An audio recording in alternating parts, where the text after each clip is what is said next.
This episode of the show is brought to you from the Salesman.org HubSpot studio.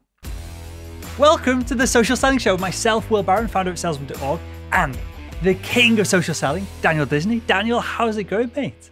Will, I am good and excited to be back. I think today's topic that we're going to be digging into is one that everyone thinks about, and I think everyone has the same question. So hopefully today we will be sharing the answers. For sure. So today's a double whammy, but they both fit together perfectly. We're going to be answering the question, what does authenticity and what does value actually mean, and especially within the context of B2B sales and social selling as well. So I've got a few definitions here, Daniel. I don't want to put you on the spot too much, but do you have a definition of authenticity and do you have a definition of what value is in the context of our conversation today?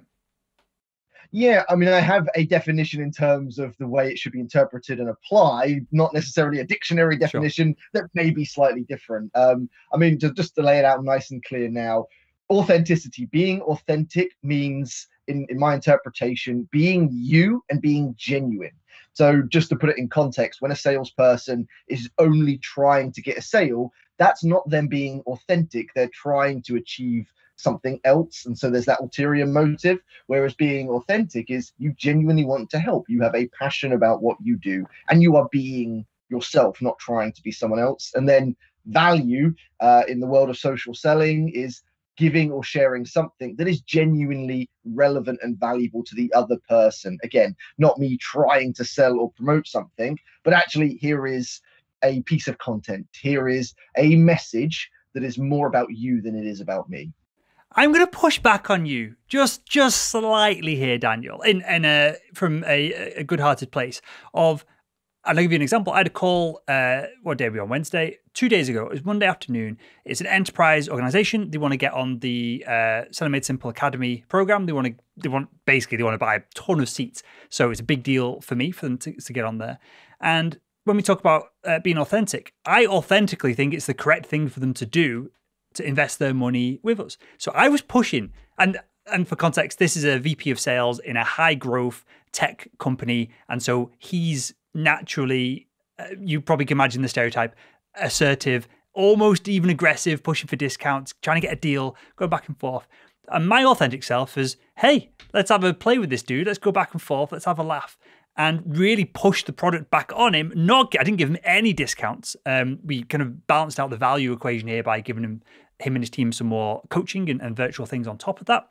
But I wouldn't budge on the price. So my authentic self was to get the deal closed because I know that it's the right thing for them at that moment in time. Now, of course, I'm not saying that my authentic self thinks that it's the right deal, the right training for everyone at all moments in time. But in that specific moment, I think like it was my authentic self. I was putting across my authentic self when I was passionate, when I was really pushing for the deal to close. And it's coming, and we just need to wait for the contract to get signed now. But just for the audience, so there is an appropriate time and you can be authentic when it is the right moment to close a deal, right? No, I think that's a really good point. Authenticity doesn't mean weakness. It's not about, not being a salesperson and just, we've talked about this before. You've got that balance between being too much of yourself and going into the friend zone in sales and then being too pushy and being too much of a salesperson. It's finding that kind of sweet spot. You can be authentic and believe in what you're selling and push back and challenge and be on that level playing field. So I think you've highlighted it very well, Will. Authenticity isn't about, backing down. It's about being yourself. But you have, as you said, you genuinely believe your product is the right fit for their team. That's the important part. You weren't trying to sell something to someone that didn't need it. For sure. If you get the gut feeling that what you're doing is weird, icky, and manipulative, then it's probably slightly weird, icky, and manipulative, and maybe you need to rethink your strategy. Is that fair to say? I think that is fair to say, and I'm sure a lot of salespeople will put their hands up and no moment when they felt like that. We have guts, we have consciences. We are aware of these occasions, and sometimes you just have to take a step back and think, okay, maybe I need to reassess. Maybe it's best they have a think about it, and we can really dig deeper to find out whether it's the right fit for them. I think that's the difference between a good professional salesperson and maybe someone who's in sales with the wrong motives. Professional is the best way to describe it. So two definitions here, very literally from dictionary.com. Authentic, it is real, true, or what people say it is. Value, the importance or worth of something for someone. So notice here, we're not talking about price. We're not talking about discounting when we're talking about value. What we're talking about is the worth, the importance to somebody at a certain moment of time, because that is totally up in the air, totally up for debate, and it kind of goes into that anecdote that I gave earlier on. So with all that said, Daniel, before we get into how, let's tell the audience on why. Why do we want to be authentic when we're social selling? What is the benefits to us selfish salespeople here? It goes back, I mean, we've talked about this, Will, with personal branding. It goes back to the whole people buy from people. So when you are authentic, when you are yourself, you are different. You are different to every other salesperson selling the exact same product that you're selling for your competitors. And that's often what the decision boils down to for decision makers. It will be that they will choose you as the individual. So when you are authentic, you are you. And that's the beauty of social selling, especially, is you get to show them you in multiple layers, not just another salesperson who's trying to sell something, but an individual, a person who has stories, who has experiences, who has a life outside of work that they can bring in a relevant way. So when you are authentic, you allow your target customers, your prospects, target decision makers to get to know you as a human being and build sort of the foundations of that relationship a lot earlier on. It'd be interesting, and I don't know, you likely won't know this because I don't know this. I don't know if it's ever been studied, but it'd be interesting to see if on an exit interview of buyers who just recently bought, you could easily quiz them on what was their decision criteria, what tipped them towards your company, product or service. It'd be interesting to know the percentage of people, the percentage of buyers who chose on the back of an individual salesperson, what they were about, the training they delivered, the impact that they had in their conversations. It'd be interesting to know that because, and to be fair to the whole sales process, it might be a tiny sliver. It might be a huge percentage of it. I really have no idea. It would be really interesting. You're right. I don't think there's anything out there, but maybe that's something we can look into. I know a lot of companies are doing win-loss reviews to prospects. And I think it would be very interesting to see how much of an influence that would be. For sure. So I'll call him out because I know he just listened to this show. In fact, I think it came from this show originally, essentially an outbound opportunity for him. I mentioned on, I think it was this show. Oh no, maybe it was This Week in Sales with Victor Antonio, that I want to get a bunch of transcripts done for all of our content. And it's going to cost 20, 30, 50 grand, depending on how many we get done and how fast we get them done. Chad from rev.com reached out and said, hey, I listened to the show. We do this. We can help you here. We can do this. And since then, he's gone back and forth with me a bunch of times. I've had a bunch of queries. I've been a pain in the arse as a buyer. He's probably pulling his hair out every time he gets an email from me. Because for us in our small business, 50 grand on transcripts is a big deal, right? It's a whole ton of revenue that could hire an employee for a year. So I've got to make sure that everything that I want out of it, we're going to get out of it. And gone back and forth. Now, I will now only do this deal through Chad. He personally, being authentic, being a listener of the show, going back and forth, being able to drop little bits of essentially banter into our emails because he consumes all of our, not all of it, but a huge chunk of our content. He has seen the authentic me through the content, and so he's able to have an authentic conversation and essentially skip like months of rapport building, which might have had to take place if he just cold called me. Well, he wouldn't be able to cold call me if he cold emailed me and tried to start a conversation from scratch. So I'm being authentic in the content I put out. He's been authentic in his outreach, and I'm probably going to do this deal with him and only him within the organization. If I get passed on to some other schmuck who is the closer for rev.com or something, I'm going to say, hey, put me back to Chad. I want to get the deal done with him and hopefully get some commission put in his pocket as well. So there's an anecdote there. This is literally happening in real time. So with that said, Daniel, how the heck do we come across as authentic? Because it's one thing to say that. It's another thing, especially if we're producing content, that's another level, because so many people put on this, and I did it for 200 episodes of the podcast. You put on this weird persona because you don't want to get your ego hurt, because you don't want to come across as too real, and you want to perhaps even be a professional and then be your real self in your real life. And there's a split between the two. So how the heck do we come across as authentic when we're social selling, when we're creating content, when we're reaching out to buyers? At the heart of it all, Will, is this very simple principle, and that is human to human selling. Everything you've just described is because you are being a human and Chad was being a human, and you are having equal conversations. You both respected each other. Chad, as the sales professional in this scenario, had done his homework, done his research, but you were there at the same level. In common scenarios, you've got the buyer up here and the salesperson down here, and that creates an unbalanced conversation, an unbalanced environment, and it's very difficult for you to respect them because they're playing this role. They are desperately trying to please you. They haven't done their research. They're not being authentic. They're being the salesperson. So at the core of it, it's the whole. And there's a wonderful quote, there's no more B2C or B2B, it's H to H, it's human to human. And ultimately, when we talk about being authentic, it's about being you. Don't be intimidated by the prospect. Don't feel like they're this person that you have to please and do everything they say and you have to roll over and give as much discount as they ask for. You can talk at that same level, but it does require you making some effort. And that means, as in this example, consuming your content, getting to know them. And this could be done, we talk about social selling, looking through their profile, looking through their activity, researching their company, looking at the company's content. There's a lot you can learn that you can then bring to the table to say, look, I've done some pretty deep digging and I genuinely believe we can help. And I'm very confident in the solution that we offer and the ROI we can generate for yourself. It's that equal footing. So when we think about being authentic, it's just about being at that same level. Does this go beyond sales? And what I mean by that is the last company I worked for was a massive boys club. They hired primarily ex-military, ex-athletes, athletes that didn't quite make it.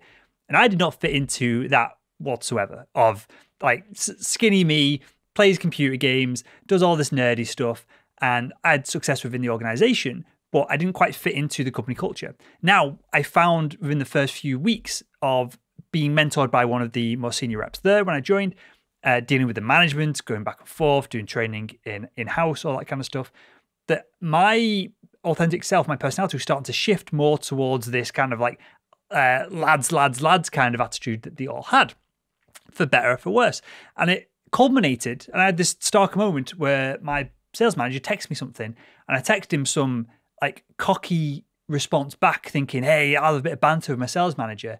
And he texted me back saying, stop being an arsehole. Like, we didn't hire you to, basically, I can't remember the exact word, but essentially it was, stop being an arsehole. We didn't hire you to be like the rest of the team here. And I was like, oh, crap.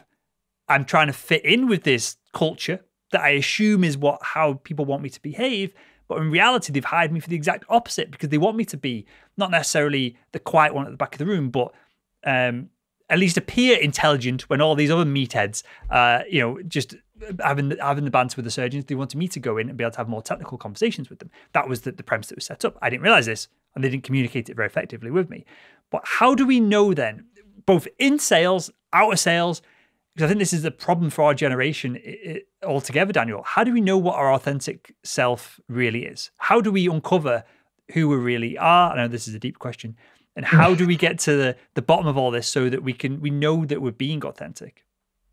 I mean, we're going down a big rabbit hole of depth in terms of self-understanding, and that is a journey that, is going to be different for every person. I mean, you and I are the same age. We've only lived so much of our lives, but I think we're both relatively quite self-aware. We're aware of ego, we're aware of arrogance and all these sort of things that can be distracting to, understanding who you actually are. The only thing I can kind of really say is, I think to understand yourself, you have to understand your flaws as well as your pros, the things that you're good at. You have to understand yourself in a real balanced way. Look at what you're good at, look at what you're not good at, look at what you enjoy.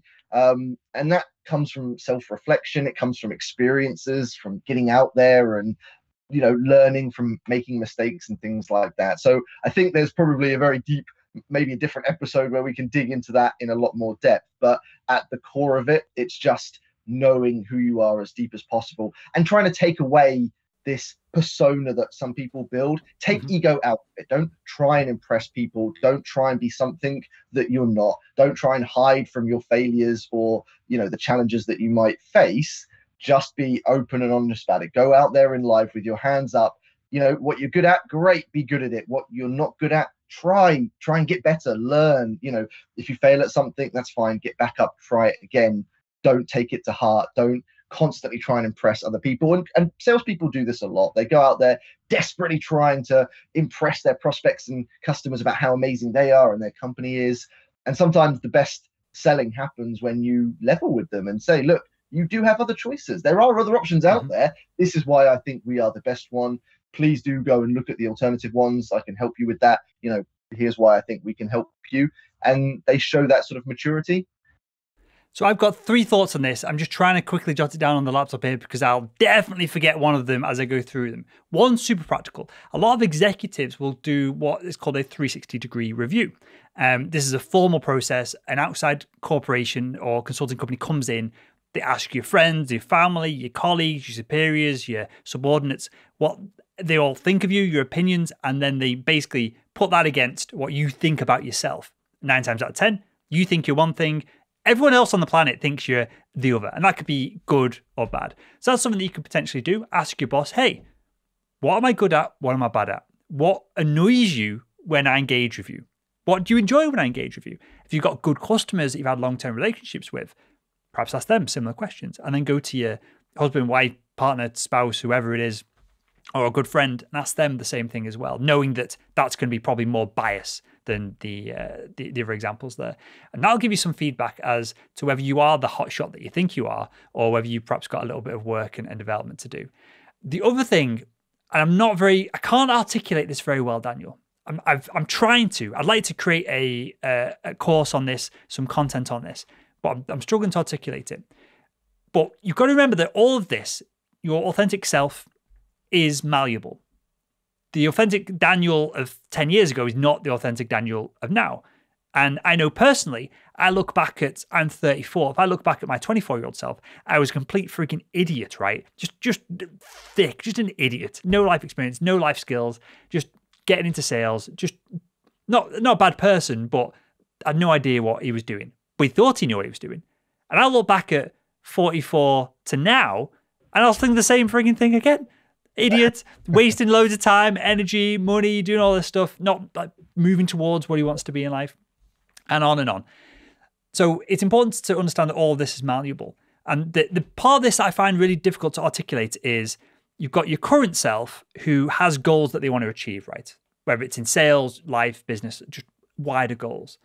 Well, the person who is going to achieve those goals is a slightly different person. Perhaps they are less egotistical. Perhaps they are more confident, whatever it is. But you're not going to achieve your goals until you become this other person. And the person, if you can become that person quicker, sooner, you'll achieve your goals quicker and sooner. Again, I'm not very good at, I can't articulate this well enough, but I'm throwing it out there now because I think it's an important topic. So when I look at my goals, when I look at my business goals, the goals that I have just for my life out of business, I need to become a slightly different person to achieve them. So the point of all this is your authentic self right now might be malleable, might change. You might think that you've got a gut feeling now that in 5 years you go for the same situation and you don't have that weird gut feeling or pulling you one way or another. So I wanted to wrap up that point there with that all of this is up in the air and you get to choose what is your authentic self, and you should choose the best bits and you should drop the bits that you want to drop, and you're in control of all this. We're not born, we're not set from birth. They've got this idea of a fixed mindset versus what we call a success mindset, or people call it, Carol Dweck calls it other things, where if you believe that you can change, you're more likely to change. If you believe and you've got the beliefs that you have what's called a fixed mindset, where I have this intelligence. Like my partner, right? She's a doctor. She thinks she's rubbish at maths. She got an A-star at maths at GCSE. I'm good at maths, and I only got like an A. I think she did maths at A-level, like crushed me at A-level. All the data says that she's really good at maths, but she tells herself that she's bad at it. And so she doesn't bother she'll pull out a calculator rather than trying to do mental arithmetic or whatever it is. So yeah, everything's in flux. You can choose your personality. You can nudge it one way or the other, and your authentic self can change over time. I'm done. That was a massive rant. Hopefully it makes sense, Daniel. Did that make any sense at all? It really did well. There's two things I want to say. Number one, 10 years ago, 10 year ago me was probably very similar to 10 year ago you. And of course we change, and 10 years ahead will be completely different people. That's a really good point. The other point you made that I think is really important, bringing this right back to social selling, digging right into authenticity, is we don't want to have that arrogance of, this is who I am, and if you don't like me, away you go. And you see a lot of this on social media, especially maybe a year or so ago with swearing. That was quite big on LinkedIn, was like, well, I'm swearing. If you don't like it, then off you go. You're not the type of person I want to work with. And I can probably say the majority of salespeople out there are not in a position where they can tell customers to go away if they don't like them. And there is a very deep level of arrogance in that type of persona you see on social media. Now, swearing is a whole different conversation. Maybe we can have a different topic about it. But sort of trying to suggest that you are perfect, and if people don't like you, I get it. It's, you don't want people to criticize and maybe dig deep in things that they don't like about you. But as salespeople and as social sellers, we should be adapting to our customers. I will talk to one VP of sales differently to how I talk to another VP of sales, depending on, there'll be two very different people, and I will adapt to them to make sure that they feel comfortable and that I'm serving them as best I can. I'm not changing who I am. I'm not going to be something that I'm not, but I'm being a professional and I'm doing my job, everything I did when I was in the corporate world to what I do now. And so I think that's a very important point when we talk about who we are now, how we're going to change. No one is perfect. I don't, you and I, we've achieved an amount of success right now. That doesn't mean it's like the finish line and we're going to stop growing and learning and changing.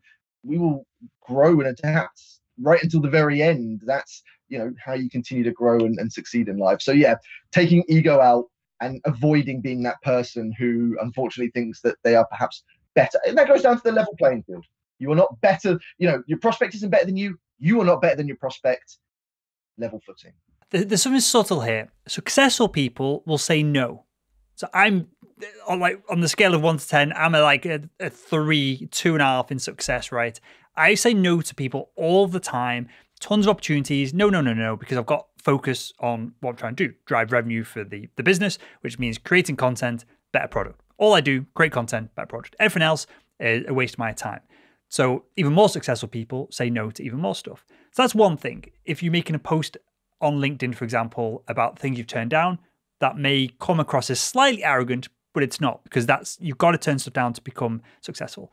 Now, what you're alluding to, more than alluding to, but I can picture a few posts that have come out in the past few weeks that maybe you and I have both spotted, is just attention seeking. If you're making a post saying, this isn't this, like me or love me or hate me, whatever it is, nobody asks you the question. If someone asks you a question and you respond and you say, hey, no, I don't agree with this, I'm not doing it, it's my assertive right not to do this, that's one thing. For you to create a post blabbering on about this, and this, and my ego, my personality, I love this, I hate this. Nobody cares. Literally nobody cares. Who gives a damn? That's the least swearing word I can use in that scenario. If you're creating content like that, you're just turning people off because you look like an arrogant idiot. It's as simple as that, right? You just look thick because you got 3 comments on your post anyway. Now, if you're Madonna and you're making a post like that, maybe people would care. Maybe you're going to get a response.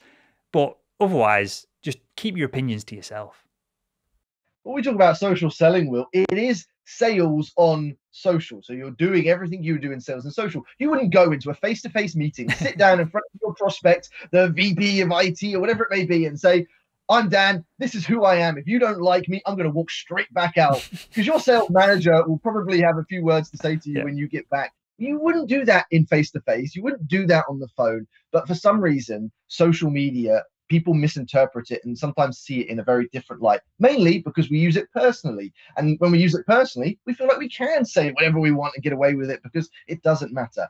When social selling, when using LinkedIn especially, we are using it for a work purpose, whether it's to get a job, whether it's to generate sales and get customers. We are using it to get an outcome. And so we need to bring our professional selves into it and treat it and our prospects and our customers and our audience the same way we would if we were sat with them face to face. There's a very big difference between personal use of social media and professional use. And when it comes to authenticity, we have to find that sweet balance of being us, but being, a genuine, authentic, and I guess a good positive side of us. For sure.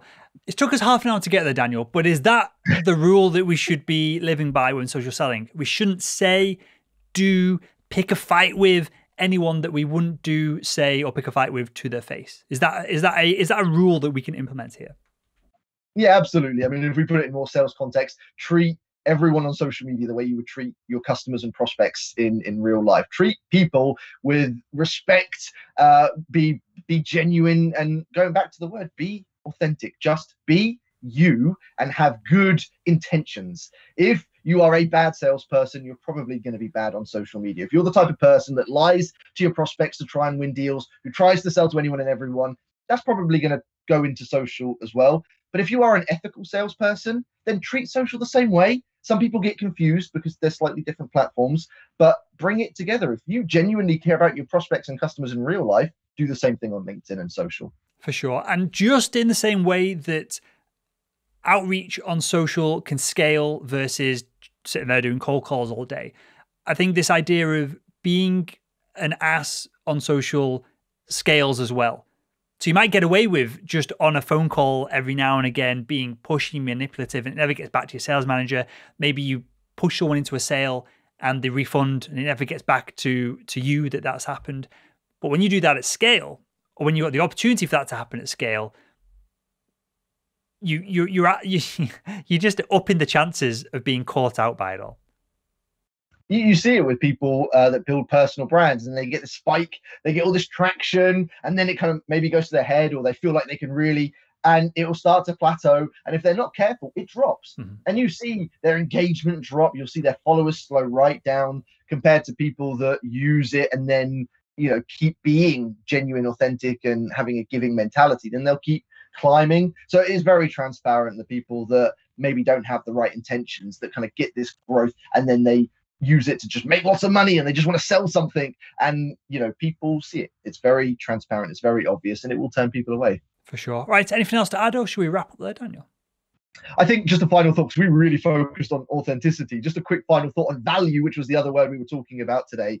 Just, I guess, the easiest way to sort of fix the value problem that a lot of salespeople and companies have is when you share a post that is promoting your company or product, is promoting your company's blog or an article about them, or it's too much about you and the business, that's probably not valuable to your prospects and customers. Whereas let's compare that to, here's an interview with an expert in the industry, an industry thought leader or an author or something like that about a topic that is a pain point to you right now. That's going to be valuable to you. So when we talk about value, and it's the same with messaging, a lot of sales messages that come through on LinkedIn, my name's Dan, this is what I sell, do you want to buy? Ultimately, compared to, my name is, or maybe not even my name is Dan. Hi, I've had a look at your profile. I loved your post. I love your content. I've been following your company for a while. It takes the focus from you to them. So when we talk about value mixed with authenticity, be yourself and go out there and try and help people. That's probably the easiest way to frame up authenticity and value together. For sure. Okay, so 2 rules. I'll add these in the show notes over at socialsellingshow.com for this episode. So 1 rule, the first rule we come down here is don't say something on social that you wouldn't say to someone's face. Totally reasonable, not a reasonable thing to do. Just on the internet, don't pick a fight with someone who, if they're 6 foot tall and built like a beast, you wouldn't say it to their face. Don't do it on the internet either. You're just being an idiot. But perhaps 2 other rules. Before you post a piece of content, once it's written, it's on there, it's ready to go, ask yourself the question, what's in it for the buyer? Is there something in it for them? Or are you just posting it because you are addicted to likes, clicks, comments, and you're waiting for that dopamine rush of clicking refresh on LinkedIn, and you wait for that page to pop up with a number in the top corner? So what's in it for the buyer? And then also, because it's quite easy to post stuff that is probably somewhat useful for the buyer, but why should they care? Why should they click on that? You've got to sell the person in the content on reading further, clicking further down, go into the article itself if you're linking externally. So perhaps there's 3 rules that we can live by there, right? I'm fully with you on that, Will. It's just be a good person. Be a good person in yourself. Be a good person with the content you share. Just genuinely go out there and help people. a lot of salespeople have that in them. A lot of salespeople do go out there genuinely trying to help, and guess what? They're the most successful ones. So just go out there and be good. Take pressures away, targets away, ulterior motives away. Just go out there and help people. Most salespeople are selling a product that will benefit people. You just have to do the work to go and find the right people that it can benefit, whether you use the phone or social. Go out there, be a good person, and go and help people. For sure. And I think this is flipped. Maybe 10, 15 years ago, you could get away with being an idiot, being an arsehole, being pushy, manipulative. Now, there's such a magnifying glass on you if you're doing any of this on social, on LinkedIn, over email, in fact, that it can be forwarded from one person to another, that I think it's flipped the other way around. People who are authentic, people who do add value are going to win long term, and that's what we care about. So with that was Daniel Disney, the king of social selling. My name is Will Barron, founder of salesman.org, and that was The Social Selling Show. See you next time.